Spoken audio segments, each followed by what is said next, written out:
Imagine launching a service that seems too good to be true, looks really scary, and that many of us need, but few of us understand.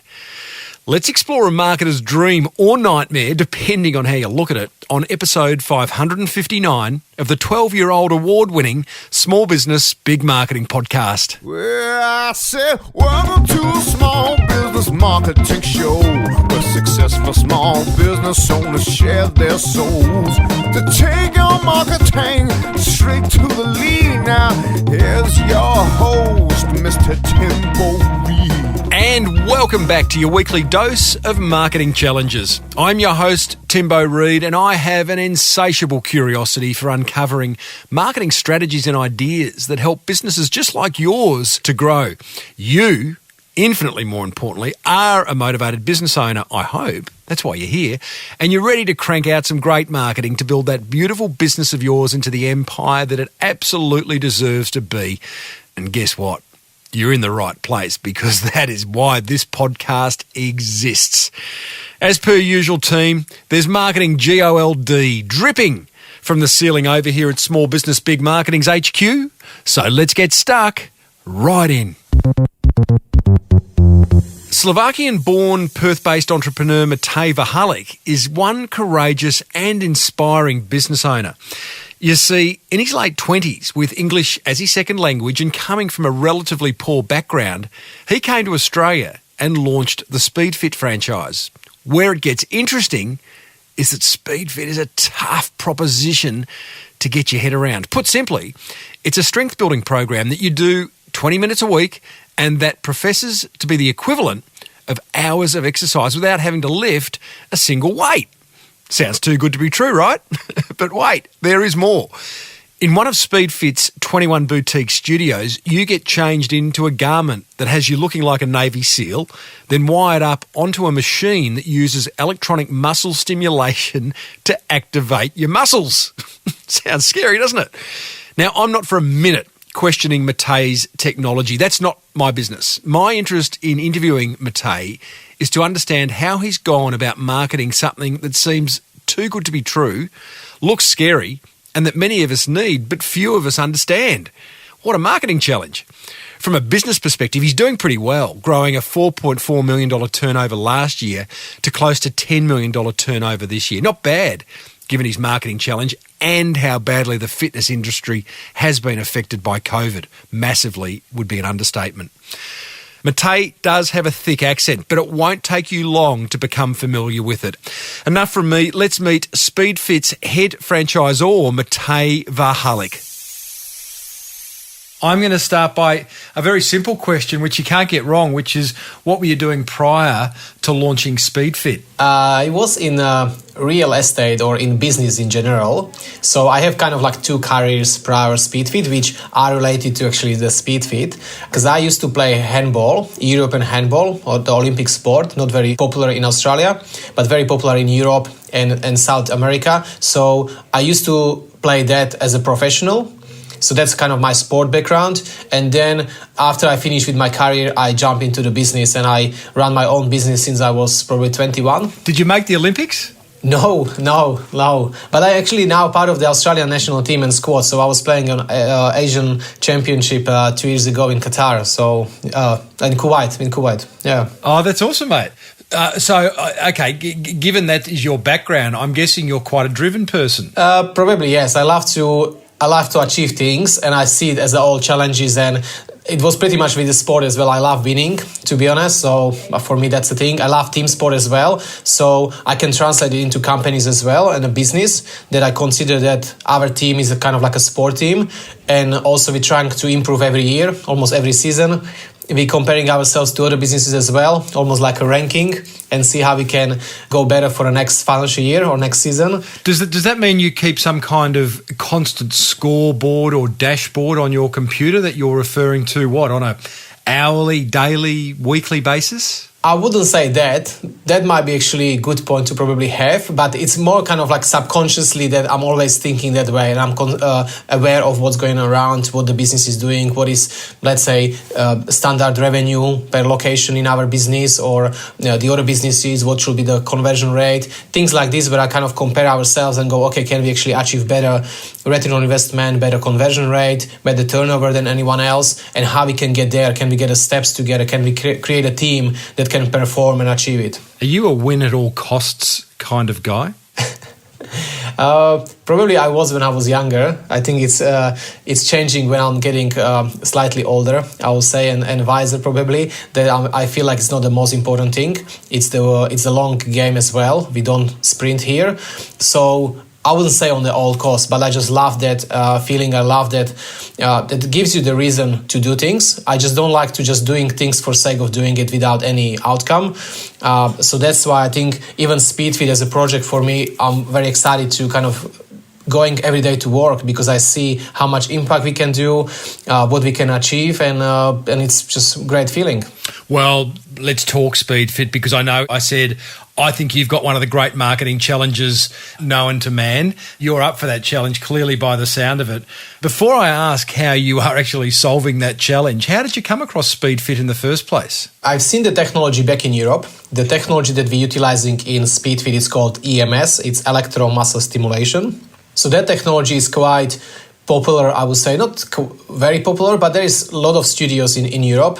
I'm originally from Slovakia, country next to us, Hungary. Budapest is a capital city, size of probably like Perth. They will have probably around 100 locations just there. Wow. And I've heard from the physio about this technology when I hurt my back. So I had some personal issue, and I've seen that effect of the technology and how efficient it is. And I've seen also the other concepts in Europe utilizing this technology. So we actually opened the first studio like this in Slovakia. And then we've been in Australia before as a students. And we always were looking to set some great business or something in Australia to have just a reason to come back and be part of this amazing country. Then I reached out to a friend of mine, Roland, at that time, and I asked him, hey, do you want to set up something like this with me in Australia? We can take that concept, we can turn it around what Australians need and launch it in Perth. And I thought it's going to be just amazing, and it's going to take care of all my summer holidays in Australia for 3 months in a year. That was my business plan. We were not planning to move to Australia. So, yeah, that was the original idea. Okay, so your first Speedfit business was actually back in Eastern Europe. Yes, yes. Bringing it out here, I imagine, there's your first problem. The culture in Australia, very different to Slovakia, I'm guessing. And we're probably, I don't know, are we more doubting in the terms of like this new technology that you're presenting to us? Is like, really? Did you give that any consideration, or did you just think it was going to be as easy as back home? Tim, you're very right. First of all, yes, it's very different to Slovakia. Second of all, I didn't think that through as well. So I was very naive, and I thought that it's going to be like exactly very like open-minded as people in Europe.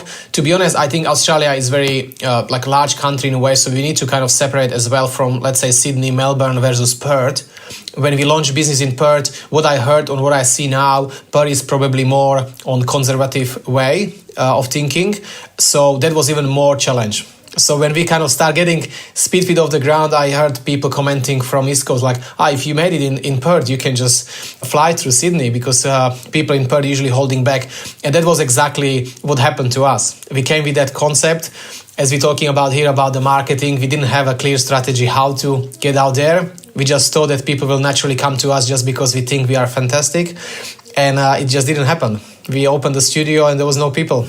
Yeah, not great for business when there's no people. I'm interested, before we go into the detail of this marketing challenge that you have, describe for us Speedfit. I'm going to walk in to a studio, a shop front that is branded Speedfit. It's 100% Speedfit. It's not part of a gym. I am welcomed. Why have I decided to go there, and what happens? Why you decided to come to Speedfit? Probably because you're looking for something which is much more efficient than a gym, because it's really condensing hours of exercise into a short period of time. Maybe you have some sort of physical constraints, like you're looking for low impact exercise. Maybe you had some injury that you don't have the perfect technique. Maybe you can't afford to have a personal trainer with you all the time, and Speedfit is more cost effective way, but still have that personal attention. You maybe just kind of busy person as well, and you value other things more than actually gym, but you still want to be fit, because this kind of describe a lot of our clients. And what will happen when you come in? We'll greet you hopefully very nicely, and then offer you pre-workout drink. We'll explain you how the technology works. The studio is very small, very boutique setup. So a typical studio will be around 70 to 100 square meters. Only 2 people at a time training there, and you will see only one personal trainer there. So it's very, very intimate setting. You will be provided with the exercise garments, so we don't need to bring anything with you. So when you are a busy person, you just walk into our studio. We'll provide you with a pre-workout drink. We'll provide you with the towels, with the garments, with non-slip socks as well. You get changed, and then we put on new special electro-muscle stimulation equipment, which consists of the vest and some straps that stimulates your muscles. So then we'll guide you through the personal training session, where it's going to be you and another person, and personal trainer will get you through. For the sake of, given this is an audio program, basically once you are in your gear, and I'm looking at someone in it right now, you look like a Navy SEAL. Maybe, yeah, like ready to go somewhere up in space or something. It looks cool. It does. It looks cool. Like pretty much we need to have the technology that stimulates your muscles. So what it does, if you remember, probably you'll remember, like from 90s or whatever, was on a TV, when you have these the belts that you watching the TV, and it stimulates your abs to give you a six packs while you're watching the TV. The technology is pretty much same. It's just the large scale and probably much better. And we combining that technology with set of exercises, basic exercises like a set of lunges, squats, and things like this, which when you move is kind of enhancing the impact of this technology. So pretty much it's a low impact exercise. We're not using any external weights. We're supporting you through the exercises if you have any balance issues and so on and so on. And the technology stimulates your muscles. So you feel like pins and needles or something, like it's really squeezing your muscles in the same way as you will kind of lift the weight without pretty much lifting the weight. And amount of those exercises, of these contractions, what happens in a 20 minutes time, it's pretty much that many that it will take you hours in a gym to go and do as many bicep curls, squats, sit-ups, push-ups and all that stuff. Wow. I saw you appear on Shark Tank, and Janine Ellis, one of the sharks, got into the gear and was doing it. I mean, and one of the other sharks was as well. They developed up quite a sweat very quickly, albeit they would have been under TV lights, but it looked quite rigorous, and it was only a 20-minute workout. Yes, and I'm not sure. I don't think so. We actually did full session on Shark Tank. I think what you've seen, it was just a couple of minutes that we've done the presentation. I mean, on the TV it was shorter, but even in real life, I don't think so. We actually went for a full 20 minutes. So that's when you can see the impact, because all the muscles happening and contracting at the same time, your body feels, and even based on the research, pretty much we will mimic the high intensity interval training session. If you are a normal person and you need to kind of achieve that impact for your body, you will need to really push yourself. You really need to go to kind of really rigorous exercises, to push yourself. There is risk of injuries. So a lot of our clients, liking the fact that you can't injure yourself, you can get that benefits for yourself without kind of really pushing yourself so hard. Okay, so we're in a wacky outfit that looks like something out of you're a Navy SEAL. Your muscles are wired up. They get an electric shock, but they are, what do you call it? They get a current or a... Contractions. We call it contractions. A contraction. You are only there for 20 minutes. It's $70. You say it's equivalent to hours of exercise without having to lift a single weight. These are all incredible claims, and I don't doubt them, except I want to know how you overcome them from a prospect's point of view. Because to tell you the truth, I watched Shark Tank, and I watched you turn the dial up on the machine, and my heart started racing. I'm like, oh, geez, I'm glad I'm not Janine. And so what are the things that you're putting in place, Matej, so that Speedfit is a success? Go. You spot on with the marketing point of view and exactly the perception and what we facing as a challenges. And that was one of the first challenge that we faced, that it just sounds too good to be true. So everyone was like, hey, yeah, of course.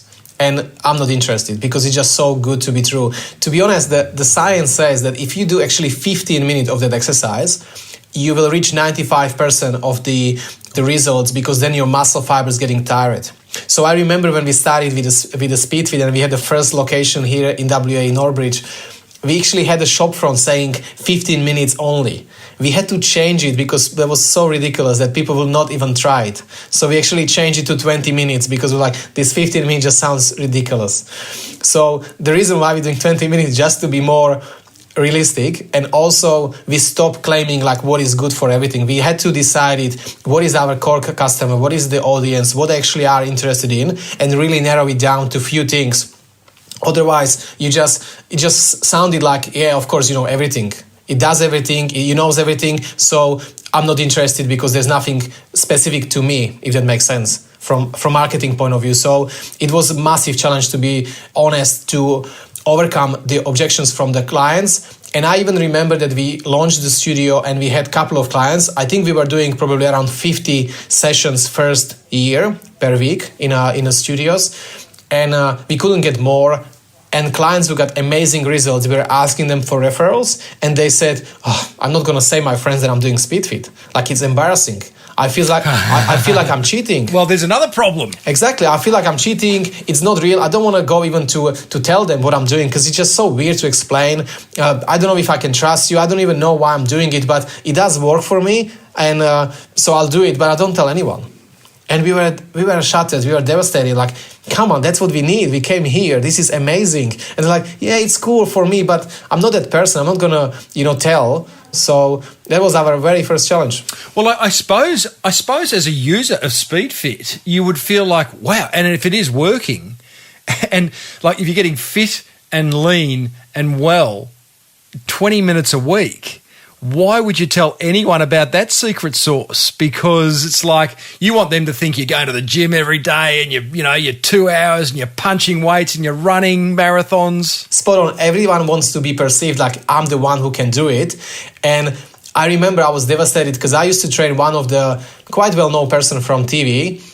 And she's been coming to me. I was training her once a week. And then I was reading the article in newspaper. And she's like, all the good stuff, 3 times a week, 6 a.m., I can get it done. No. And I was like, you must be kidding me. That's what we need. Someone like you say that you're doing Speedfit. But she said like, no, it's so controversial. I will never say that because I don't want to create that thing. So it's almost like when you go to plastic surgery, no one wants to meet on the reception. Everyone's like, no, what are you doing here? I'm just asking for water. What are you doing here? You're like, no one wants to be seen going there. Yeah. So we had to overcome that.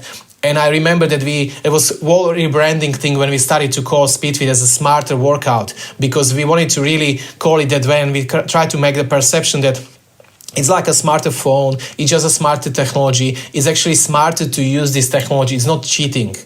Because a lot of people for first 2 years kind of perceive us as a cheating if they will go for a shortcut for a Speedfit instead of taking advantage of the technology. So that was one of the big marketing challenges that we had. It rings a bell. It's a very unusual analogy I'm about to share with you, Matej, and it's before your time, before you came to Australia, but there was a margarine. There still is a margarine called Meadow Lee. And their campaign from the 1980s was a jingle, which basically the key sentence in this jingle was, "You ought to be congratulated." And it was targeting housewives back then. You couldn't run that ad these days, but back then it was saying to the housewives, if you bought Meadow Lee margarine, you ought to be congratulated.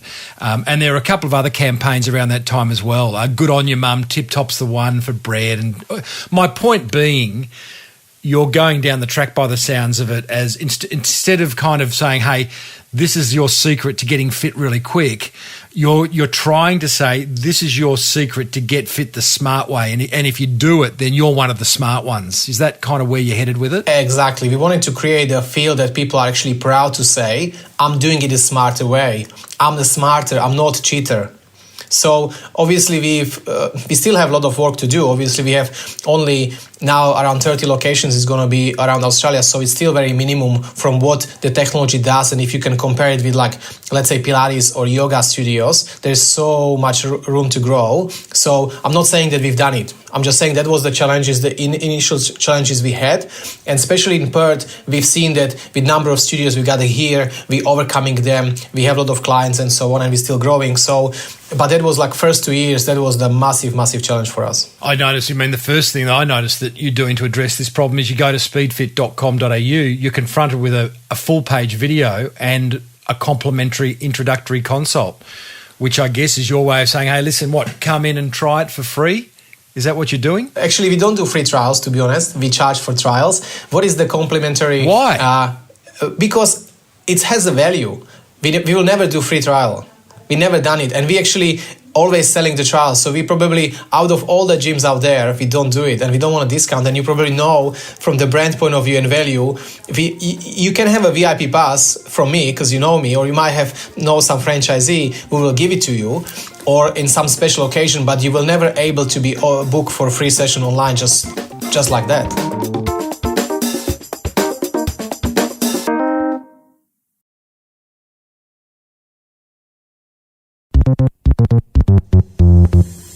I am totally against, except in certain circumstances, discounting. It's a dead-end street. I get it. Why give away something for free? You say it's got a value. The complimentary session has a value. Yeah, it does. It costs you money. But surely the value of someone coming in off the street who doesn't believe this works or isn't dangerous, and you convert them in a 10-minute free trial, that's got a greater value, surely. I agree with you. That's why we're doing this complimentary introduction, which pretty much gets you to the studio so you can see and feel what's going on. We can sit down with you. We can explain you what we're doing. We can ask you about your goals and see if this technology can help you. If you then decided, hell yeah, I want to do it, we go, okay, perfect. It's $90 for 3 sessions. Are you in? 95% of people say yes. Hell yeah, I'm in. So we can still convert on 100% cost. We still don't need to do any discount, because just by seeing and getting people in and kind of breaking the first barrier to even enter the business, because we're so confident that our technology and our business is so good that we're going to help those people. We just need to have that conversation. We don't need to give them free session. We need to have that conversation. So by free conversation, that's where we can kind of break the barrier, get them in, explain them what can benefit them. We can show them some cases of our clients, show the results, and they go like, hell yeah, now I get it. Let's do it. Are you charging full freight for a free for a trial? No, because it's pretty much equivalent of $30 for trial compared to full session, which is like $60 if you are on membership. So it's still discounted for a trial to just get people in. So we apply the discount, but it's still paid discount, paid service. So here's another blockage. Excuse me for bringing up all these blockages, but I hope you find it productive. Oh, absolutely. I love it. Yes. It wasn't meant to be a marketing coaching session, but I am absolutely fascinated. Here's another blockage. Your studios are small. What did you say? 70 to 100 square meters. Yes. Is that right? Yes. So they're tiny.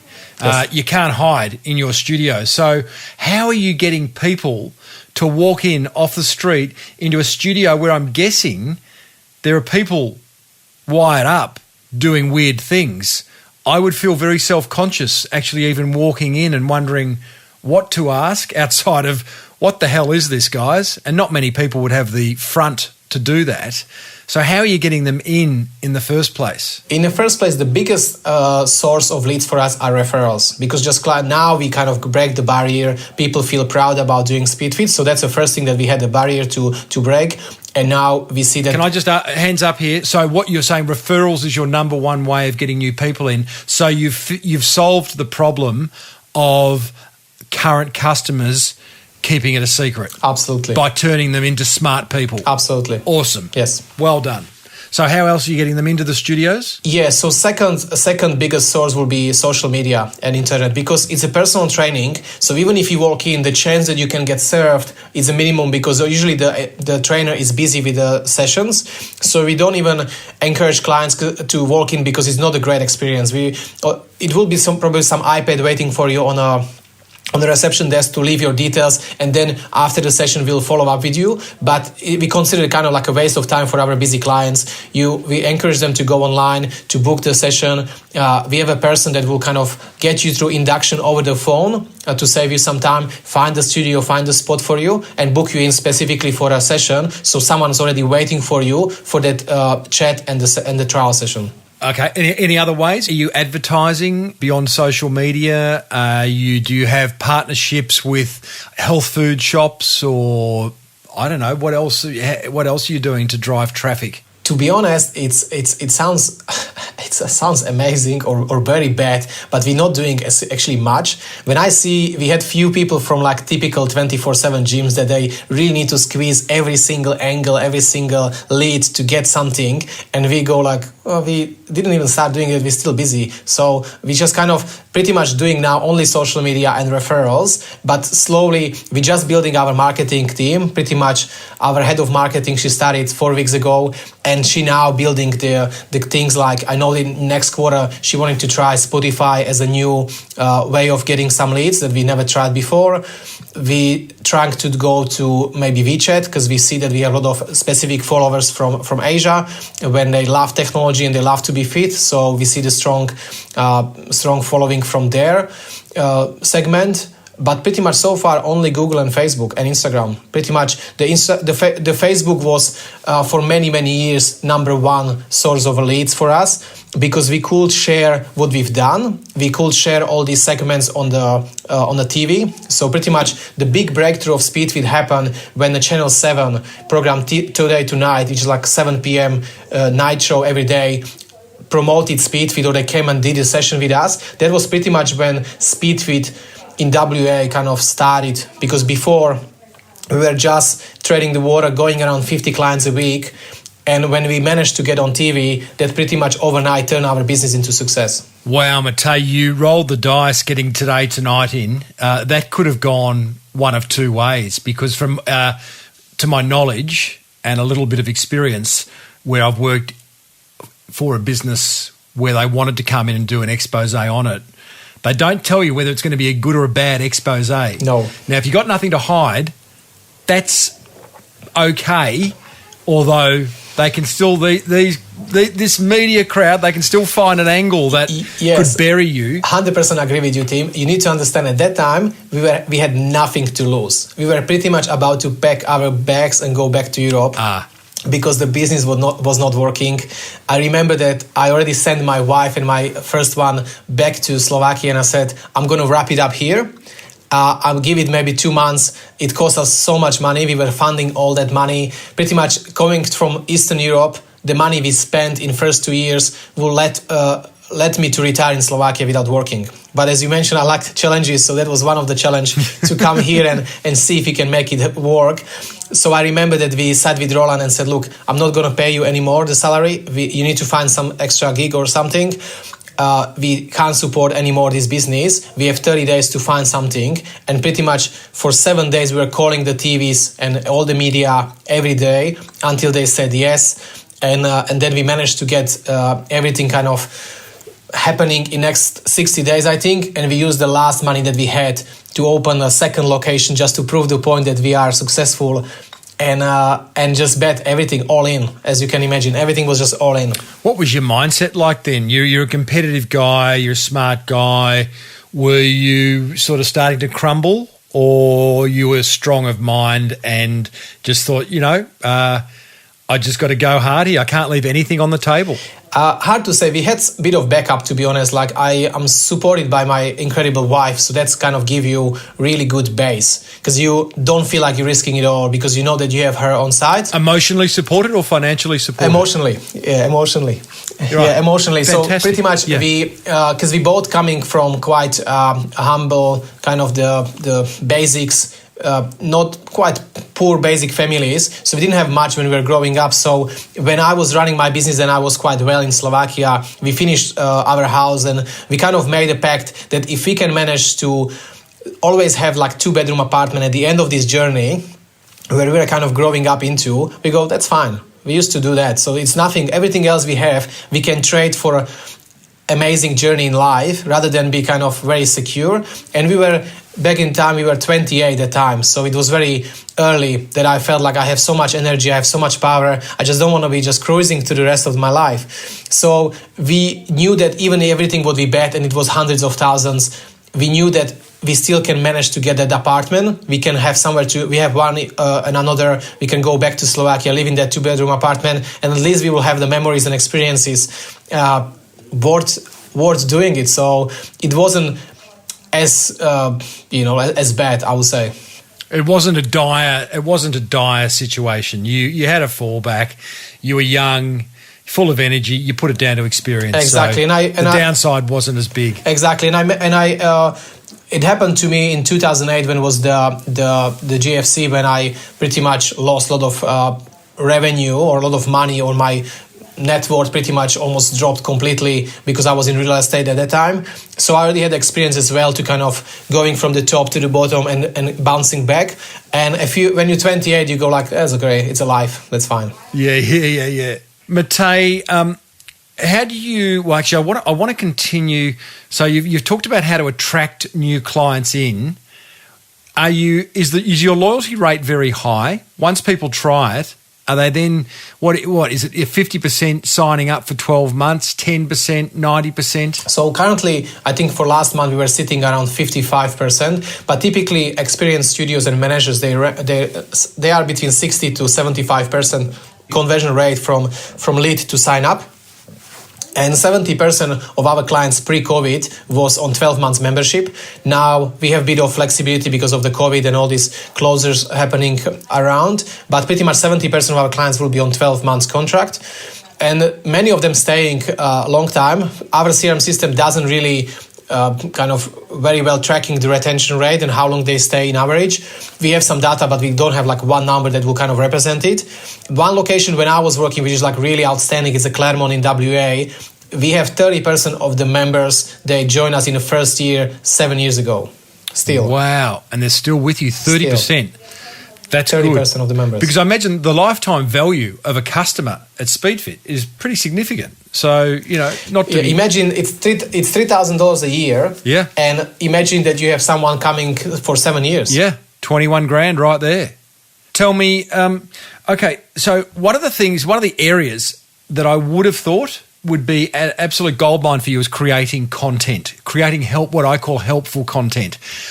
Blogs, podcast, YouTube channel, probably a really cool Insta. Now, I know you've got an Insta. You've got a little bit of all of that. If you haven't got a podcast, your blog, and I have to reprimand you for this, the last blog post was November 1, 2019.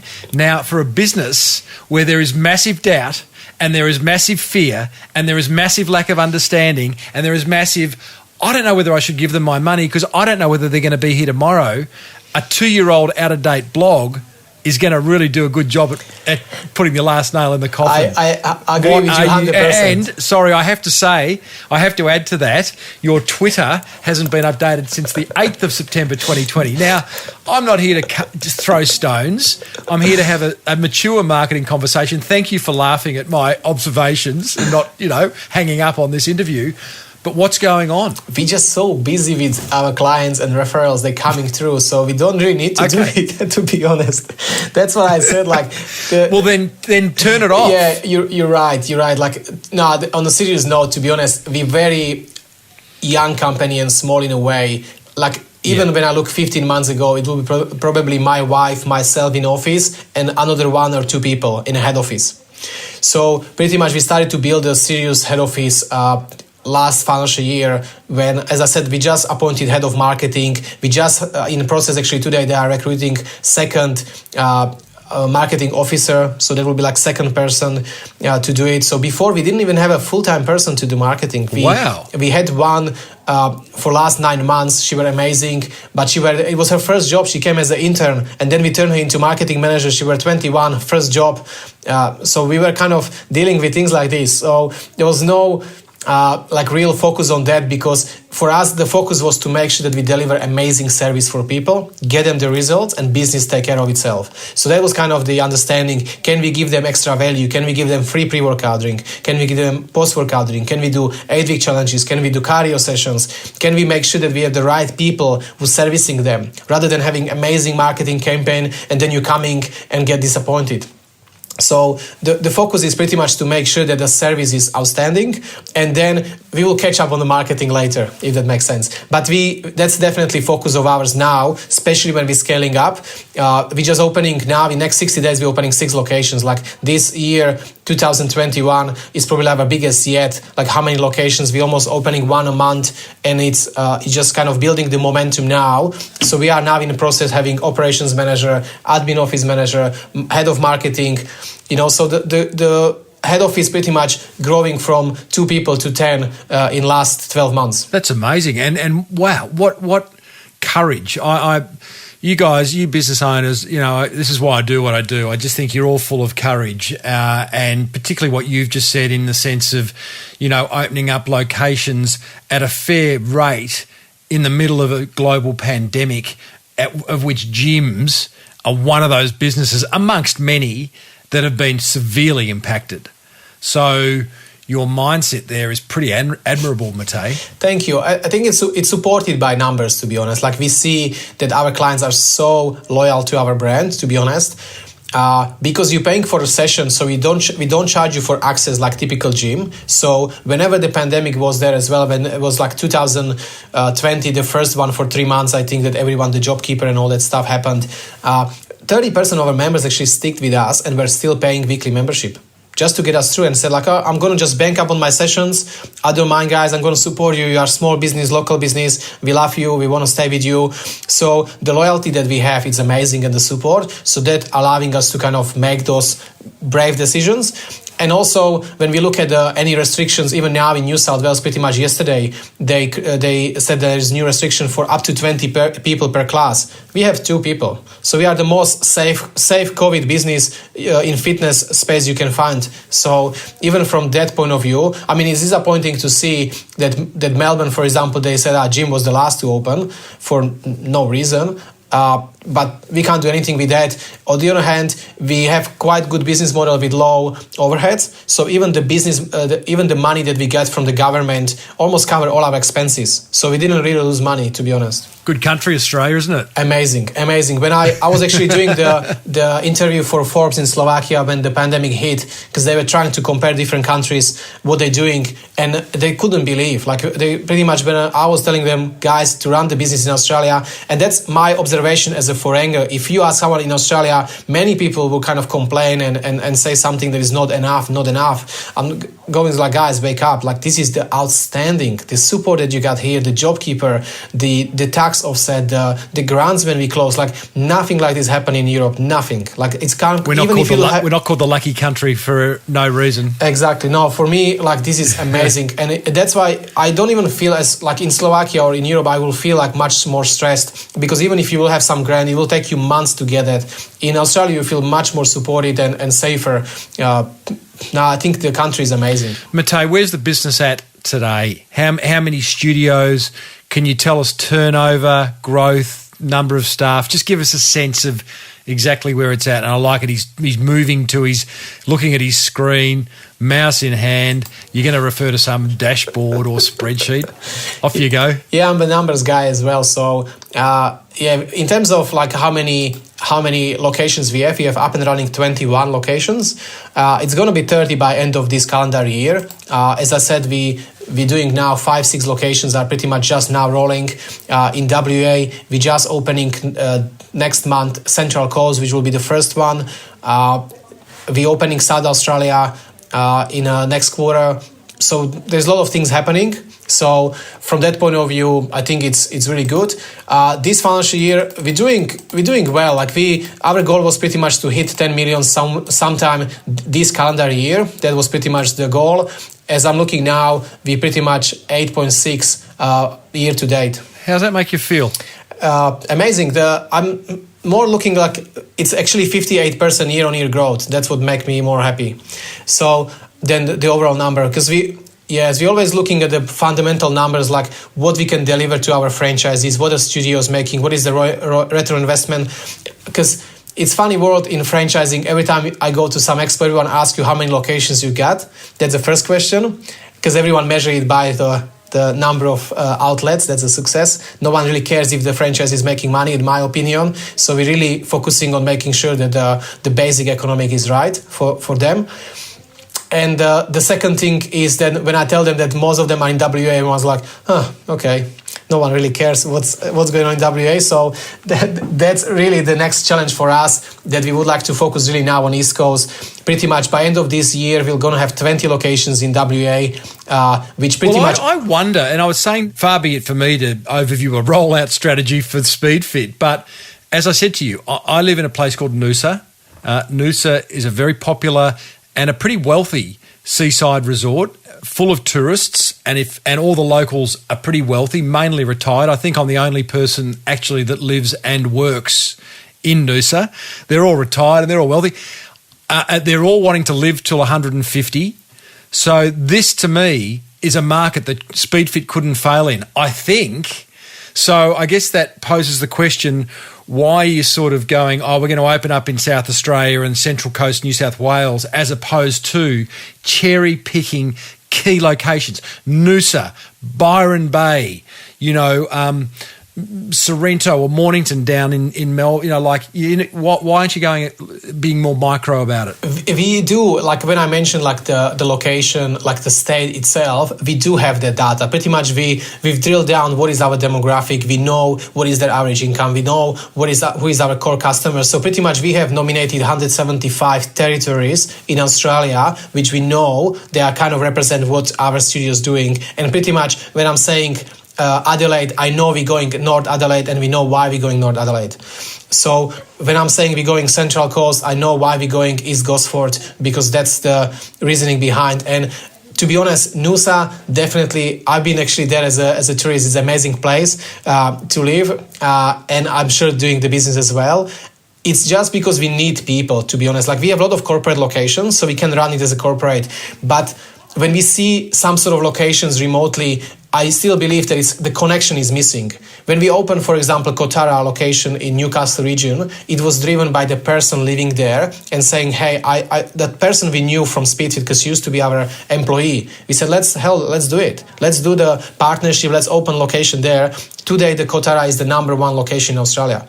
And it's driven by the people because we're providing services. So we just don't want to go and roll out some sort of retail or whatever. We rather go and making sure that we have the right person there. The service is amazing. Maybe it's slower, but we didn't close any location. We don't want to do it. We want to make sure that everyone who is working business with us is profitable.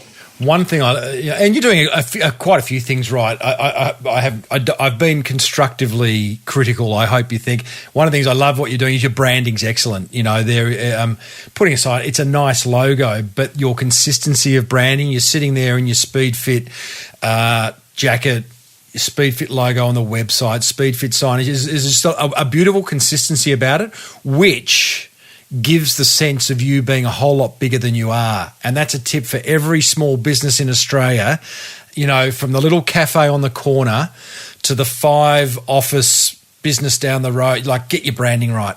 It's not hard. It costs just as much to get it right as it does to get it wrong. 100% agree. If you will see our logo before, it was more kind of like a surfing brand or something when I look at it. And I remember when we actually, the agency that we worked with at that time, they presented to us the logo. And I felt like they were rushing out and they just type it in some sort of like the Word document and show me, here's the Speedfit, we were like, this guy might make a joke of us or what? This is like crazy. But when they gave us the reasoning, and to be honest, like the work cooperation with them didn't work out quite well. But one thing what they've done very well was exactly the branding, the look and feel of the logo.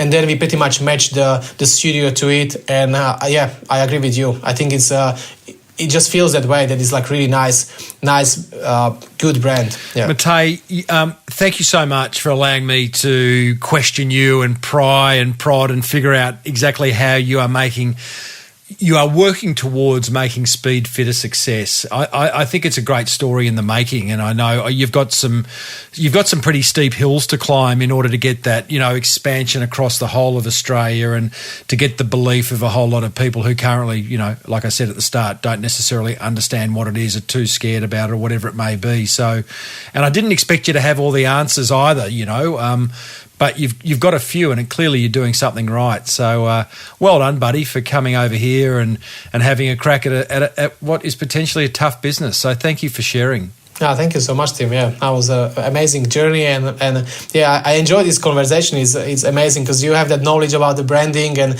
how it's supposed to be done, and I love your kind of challenging me on these questions and how it's supposed to be done. So I learn a lot from this conversation. Thank you so much. Good, mate. Just send me your address so I can send you an invoice. No worries. Thank you, Matej. Thank you so much, Tim, for having me. Well, there you go, team. Speedfit's Matej Varhalik. What a good guy, and what a marketing challenge he's got ahead of him. Hey, do you think I was too hard on him? I was a little bit nervous at the time, sort of giving him the constructive feedback that I did. I certainly didn't mean to be hard on him, and subsequently he has sent me a lovely note thanking me for both the appearance on this podcast and for the ideas and thoughts that I did share with him. Coming up, we hear from a listener that's figured out the secret sauce to creating sales surges without discounting. Love that. But first, here's what grabbed my attention from that chat with Matej. Attention grabber number 1. I love Matej's never give up attitude. It's that kind of attitude that I am so in awe of when I chat to business owners just like him. Sort of why I do what I do. I just find it so inspiring. It's like a hit of goodness, that kind of attitude. Attention grabber number 2. To that end, I love the fact that when the business looked like it was going to close, Matej pulled out all stops and rang every media outlet he could in order to get some exposure, good or bad exposure. And believe me, that Today Tonight opportunity could have gone either way. But as Matej said, it really was the last roll of the dice, and, it worked. Thank goodness. Attention grabber number 3. I love how Matej flipped his client's attitude from one of Speedfit being their little secret that they chose not to share with others, meaning he got no word of mouth at all, to repositioning the client's perception that they're the smart ones, an attitude that they would be much more likely to share with others, therefore creating word of mouth. Genius! A simple repositioning. That's what grabbed my attention. I really would love to know what grabbed yours, or just what marketing is working for you generally. Ring the Small Business Big Marketing hotline on 0480 015 150 and leave me a message. Canadian listener Ella did just that. Hi Timbo, Ella here from the Peachland Wine Shop in Canada. And I wanted to call you and thank you so much for your podcast and the consistent effort you put into it to bring us valuable content. I only came across your podcast about 6-ish months ago, and it was perfect because my commute is about an hour per day, all of it on a highway, so I can really focus on the talking points. One of the first and most influential episodes I listened to was the number 496 with the founder of Bonjoro. And you see, up to that point, I always typed our monthly newsletter, and I hardly ever got much feedback, maybe 1 or 2 people per month. In fact, the month before listening to that episode, I had a limited release wine in stock, not one of which I sold. Now, the following month, I did a video newsletter instead and edited myself talking about the new announcements, including the limited release wine. And wouldn't you know it, I sold out of it within a week. So since then, I always do video monthly newsletters and have always seen a surge in sales after sending them out.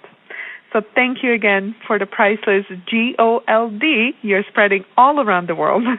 I will continue to recommend your podcast to any and all small business owners I meet. Thank you so much, Timbo, and I hope you have a great day. Bye. Thank you so much, Ella, for reaching out and for supporting this little podcast, and what a bright voice you have. You are one motivated business owner. You are exactly the reason I put this podcast together. And glad you are seeing the power of the video app Bonjoro, which we talked about in depth in episode 496. And you see, video marketing in general also appears now to be on your radar, Ella, going from a written newsletter to video. It's great, and it's wonderful to see the sales boosts as a result. You know, video marketing, and I'm not, it's like video marketing is not like the be-all and end-all, but it is very good at boosting sales. It is very good at arresting customer churn, and I think it's about that sort of personal message that you put into it because, all of a sudden your prospects and your clients get to see you. It's pretty cool, but, podcasting's better. Well, that almost wraps up episode 559 of the Small Business Big Marketing podcast. No episode next week, team? Nope. I am taking a break. I was going to say a well-earned break, but yeah, you can be the decider of that. I think it is. Hey, if you haven't already, be sure to grab a copy of my book, The Boomerang Effect, over at smallbusinessbigmarketing.com. That's if you want to learn all about how to create helpful marketing and the impact it could have on that beautiful business of yours. I'd love to hear what marketing is working for you, so be sure to call the Small Business Big Marketing hotline on 0480 015 150. If you're loving the podcast, you'll find 558 more episodes on your favourite podcast app. Now, this podcast was presented by me, Tim Reid. The music bed was written, sung and produced by Muso to the Stars, Lockie Doley, and made great by producer Romy Scher. Thanks, Romy. Until next time, thank you so much for tuning in. May your marketing be the absolute best marketing. Bye for now.